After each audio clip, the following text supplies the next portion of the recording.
Ja, herzlichen Dank und ich möchte jetzt einer Frau das Wort geben, die für die Europäische Union unerlässlich unterwegs ist, um an der Lösung von Konflikten mitzuarbeiten, nämlich der Hohen Vertreterin Federica Mogherini.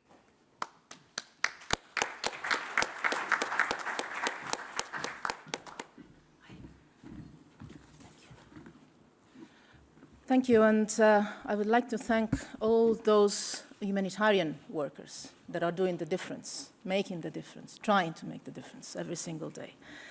And I believe that if we are here today, it's because we feel we share a responsibility, and I would say a duty.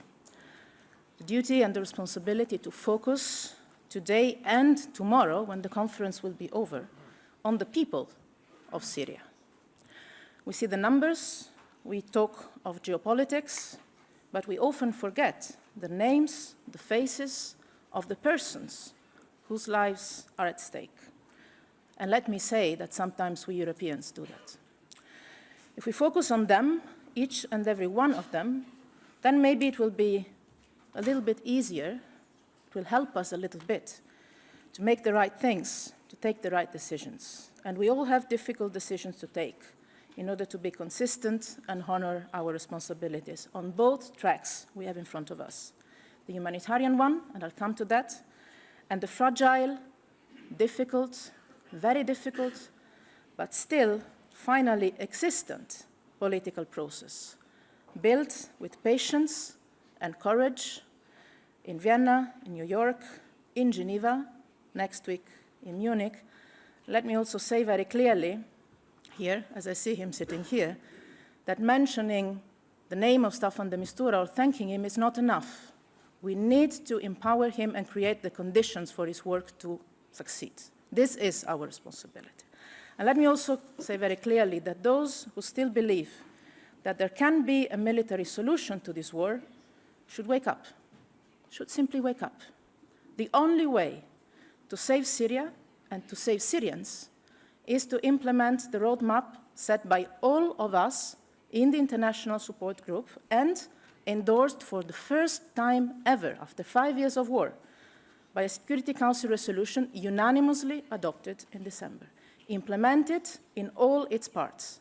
A ceasefire in place as talks will restart, immediate implementation of confidence-building measures, starting with full access for humanitarian aid to all areas in need, the ones we see, like Madaya, and all the others, the names of which our public opinion ignore.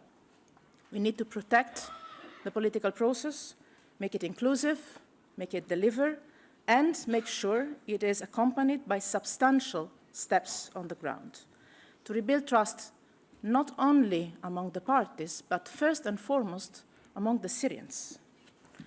The EU, as the major donor for Syria, the major donor for Syria, and as a major political and diplomatic player in the region, feels this sense of urgency.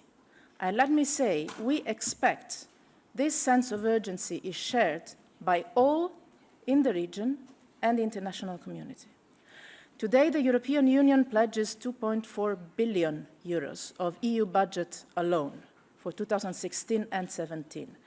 This is more than twice our pledge at last conference in Kuwait, and this is only from EU budget. On top of that come the national contributions.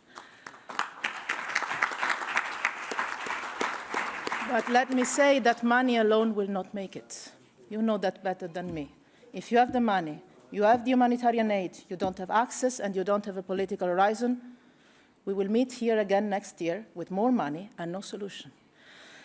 We do this anyway. We do this to support Syrians inside Syria. We do this to support Syrians hosted in the neighboring countries, in Jordan, in Lebanon, in Turkey. The EU-Turkey Joint Action Plan and the refugee facility have just been activated. We are working closely with Lebanon and Jordan on what we call the European Union compacts, which are plans that won't just ease the living conditions of the refugees, they will also support the economic and social resilience of Lebanon and Jordan in these very difficult times. Let me mention in particular the fact that we're working with Jordan on an initiative on rules of origin to promote new employment and economic opportunities and encourage additional investment to the benefit of both Jordanians and the refugees. And let me also announce here that this initiative could be implemented, if the Council agrees, over a 10-year period with a midterm revision. And let me also stress here, especially here in London, that this is exactly a specific added value of the European Union compared to single measures that member states can take. Jordan and Lebanon are still rocks in the Middle Eastern storm, and investing in their resilience and in their sustainability, in the sustainability of their policies, is also an investment in our own security, in our own future.